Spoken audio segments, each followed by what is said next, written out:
Selamat pagi bagi kita semua. Marilah kita memberi waktu sejenak untuk mendengarkan firman Tuhan dan memohon kekuatan kepada Tuhan di dalam doa. Kita berdoa. Ya Allah, Bapa kami yang bertahta dalam kerajaan sorga, kami sungguh bersyukur Tuhan pada pagi hari ini ketika Engkau membangunkan kami menikmati satu hari yang baru, dan kami akan melanjutkan kembali kehidupan kami dalam satu hari ini. Di dalam pekerjaan kami yang begitu banyak, kiranya Engkau Tuhan yang menolong dan memampukan kami, agar kami dapat melakukannya dengan penuh ucapan syukur. Dalam Kristus Yesus kami berdoa. Amin. Firman Tuhan pada pagi hari ini Sabtu 24 Juli 2021 tertulis dalam 2 Korintus 4 ayat 7, demikianlah bunyinya. Tetapi harta ini kami punyai dalam bejana tanah liat, supaya nyata bahwa kekuatan yang melimpah-limpah itu berasal dari Allah, bukan dari diri kami. Demikianlah pembacaan firman Tuhan. Saudara-saudari yang terkasih, Paulus menyatakan dengan jelas bahwa dirinya adalah seperti bejana tanah liat yang dipercayakan harta yang besar atau harta rohani, yaitu Injil Allah sendiri. Sejak zaman dulu bejana tanah liat sudah dipakai di dalam rumah.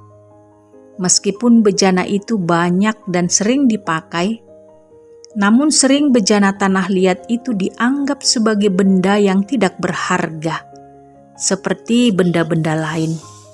Karena apa? Karena bejana tanah liat dipakai sebagai tempat sisa-sisa makanan, tempat barang-barang dapur yang sudah kotor, dan tempatnya ditaruh di dapur. Bejana ini lemah, mudah hancur, dan tidak bernilai.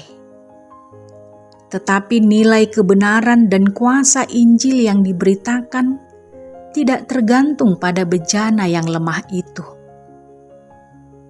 tetapi tergantung pada Allah sendiri. Mengapa Paulus mengatakan bahwa dia seperti bejana tanah liat? Kenapa Paulus merasa bahwa dia seperti barang yang tidak berharga? Sebab Paulus dalam kehidupannya sebelum bertobat adalah seorang penghujat dan seorang penganiaya dan seorang yang ganas. Tetapi aku telah dikasihaninya. Paulus menyadari jika bukan karena Tuhan mengasihaninya, maka dia bukanlah siapa-siapa. Maka dia akan terus hidup di dalam kegelapan. Dia hanya manusia yang jahat, yang telah menghujat Allah, yang telah menganiaya orang-orang Kristen yang ada pada waktu itu. Namun Allah memakainya sebagai bejana tanah liat. Inilah kemurahan Allah yang telah diterima Paulus. Tanpa kemurahan Allah, ia pun tidak mampu menyambut pelayanan itu. Saudara-saudari yang terkasih, demikianlah kita dalam tugas pekerjaan kita.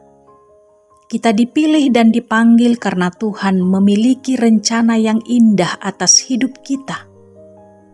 Kita adalah bejananya yang lemah, yang mudah hancur, dan tak bernilai, tak berguna. Namun dipanggil, dipilih, dan dibentuk untuk melakukan kehendak-Nya di tengah-tengah dunia ini.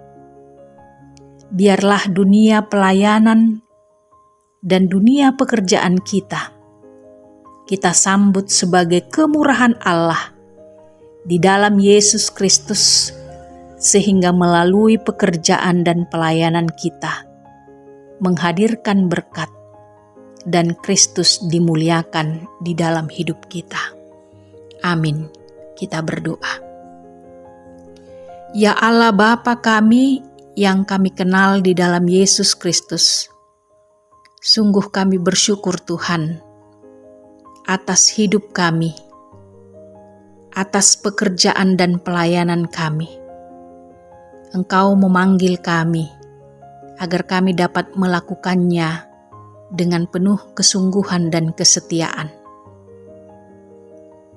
Apapun yang kami lakukan itu hendaklah menjadi kemuliaan bagi nama Tuhan, karena kesempatan yang Tuhan beri bagi kami di dalam dunia pekerjaan dan pelayanan kami adalah merupakan kemurahan Allah yang kami terima, yang sesungguhnya kami tidak mampu melakukannya. Kami berdoa Tuhan, buat sahabat, saudara kami yang sedang sakit, bahkan mereka yang terpapar COVID-19. Tuhanlah yang menjaga, Tuhanlah yang memulihkan mereka. Tuhanlah yang memberikan kepada mereka semangat agar mereka kembali sehat dan dapat kembali beraktivitas. Bagi yang berduka cita, hanya Tuhanlah yang dapat menghibur mereka, menguatkan mereka. Dalam Kristus Yesus, kami berdoa kepadamu. Amin. Selamat beraktivitas bagi kita semua.